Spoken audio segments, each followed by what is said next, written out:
حجت اللہ کا اعلان کیا تھا. تو اب میں آپ کے سامنے روایت پڑھ رہا ہوں. روایت ہے اس حدیث کے جو راوی ہیں وہ زید بن ارقم رضی اللہ تعالیٰ عنہ، اور یہ روایت ڈیٹیل کے ساتھ صحیح مسلم میں موجود ہے، اور صحیح مسلم کا جو نمبر ہے وہ ہے 6225 سے لے کر 6229، اور اس کی ڈیٹیل آپ کو دیگر ترک میں ملے گی. اور وہ حدیث یہ ہے کہ جناب نبی کریم صلی اللہ علیہ وسلم حجۃ الوداع کے بعد جب مکے سے مدینے واپس جا رہے تھے اور ان کے ساتھ ان کے اصحاب کرام کی ایک جماعت تھی، تو نبی کریم صلی اللہ علیہ وسلم نے خم نامی ایک جگہ پر پانی کا پڑاؤ ڈالا، اور پانی کے پڑاؤ ڈالے کے بعد نبی کریم صلی اللہ علیہ وسلم کے لیے ایک پالان کا جو ہے وہ ممبر بنایا گیا.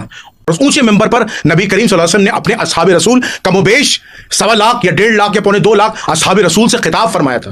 وہ روایت یہ ہے کہ زید بن ارقم کہتے ہیں کہ رسول اللہ نے فرمایا کہ ہو سکتا ہے کہ اللہ کا قاصد، اللہ کا فرشتہ کسی وقت بھی نازل ہو جائے اور میری جان نکال لے، اور میں اللہ کے بلاوے پر دنیا سے چلا جاؤں، دنیا سے رخصت ہو جاؤں. میں اپنے جانے سے پہلے تمہارے درمیان 2 گراں قدر چیزیں چھوڑے جا رہا ہوں، 2 بھاری چیزیں چھوڑے جا رہا ہوں، 2 ثقلین چھوڑے جا رہا ہوں، 2 حجتیں چھوڑے جا رہا ہوں. ایک کتاب اللہ جس میں ہدایت نور ہے، جس میں ہدایت نور ہے، جس میں ہدایت نور ہے، اور دوسرے میرے اہل البیت. اور میں تمہیں اہل البیت کے معاملے میں اللہ کی یاد دلاتا ہوں. رسول اللہ نے 3 دفعہ کہا میں تمہیں اہل البیت کے معاملے میں اللہ کی یاد دلاتا ہوں. رسول اللہ نے 3 دفعہ کہا کہ میرے بعد اہل البیت کی اتباع کرنا.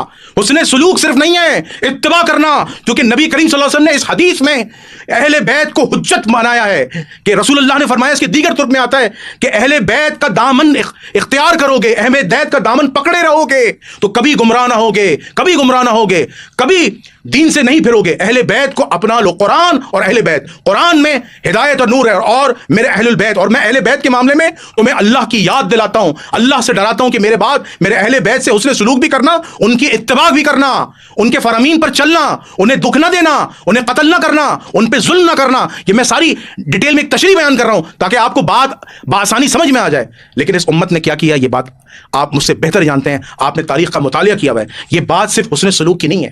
مجھے آپ ایک سوال کا جواب دیں.